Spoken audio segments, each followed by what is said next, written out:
les amis, j'espère que vous allez tous très très bien. Ça y est, c'est l'été. Oh là là, ça fait du bien. On l'attend tellement cette saison.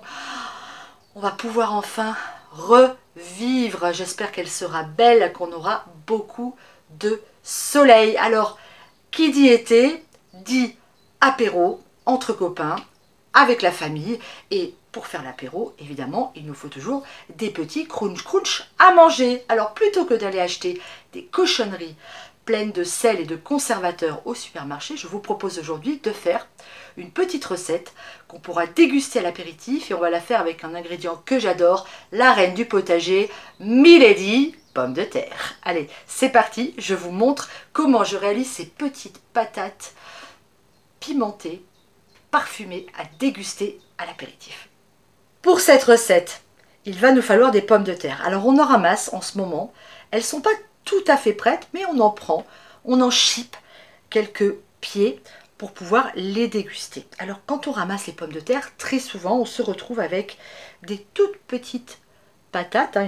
Il y en a des jolies, hein. Voilà, il y en a des comme ça, et puis des petites patates comme ça, on ne sait pas toujours trop quoi en faire. Et bien moi aujourd'hui, je vous propose une solution pour pouvoir les utiliser. Alors, j'en ai pas énormément de petites, mais en général, cette recette, je la fais uniquement avec les toutes petites pommes de terre. Aujourd'hui, j'en ai rajouté des un petit peu plus grosses pour pouvoir vous montrer comment je réalise ma recette de pommes de terre apéritives. Nos pommes de terre ont la peau très fine, alors je les ai juste brossées, hein, je ne me suis pas embêtée. Et puis voilà, je laisse la peau qui reste. Une partie va s'en aller à la cuisson. Je les mets donc à cuire et surtout, je mets un couvercle. Mettez un couvercle quand vous faites des cuissons comme ça. Vous dépenserez beaucoup moins d'énergie et vous verrez que l'eau se mettra à bouillir beaucoup plus rapidement.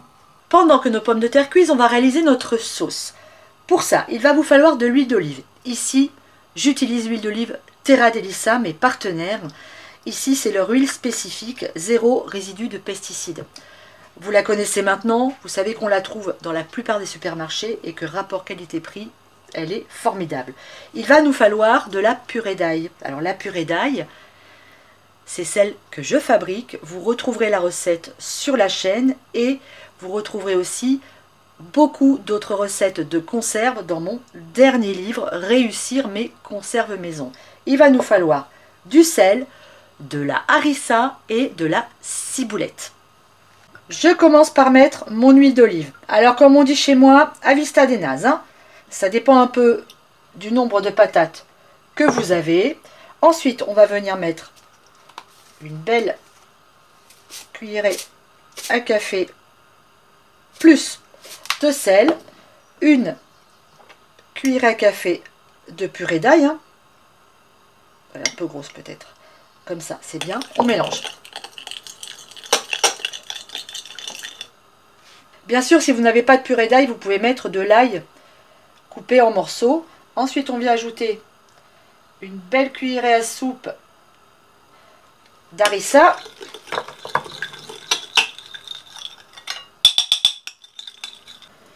Et j'ajoute ensuite ma ciboulette que j'ai finement hachée.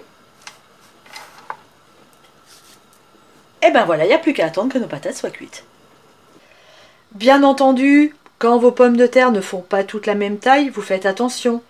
Vous enlevez les plus petites avant parce qu'elles cuisent plus vite, hein. Vous surveillez bien. Si elles font toutes la même taille, il n'y a aucun souci.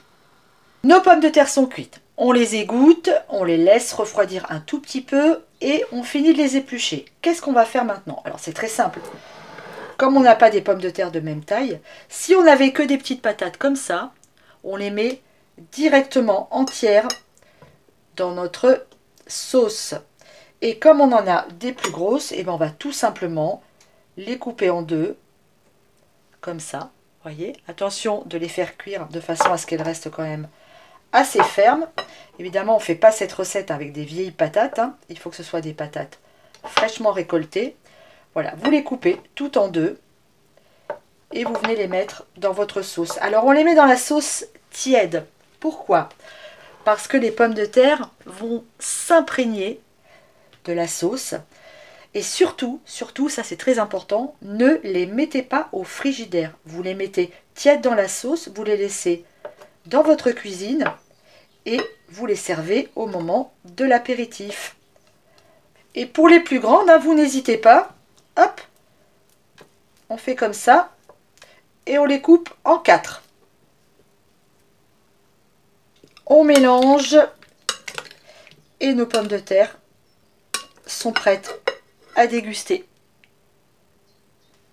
Voilà les amis, une recette toute simple à réaliser. Encore une fois, utilisez les produits de votre jardin, faites des conserves. Et surtout, n'oubliez pas de vous abonner à Popote et Potager. Je vous embrasse. Plus qu'à sortir le rosé.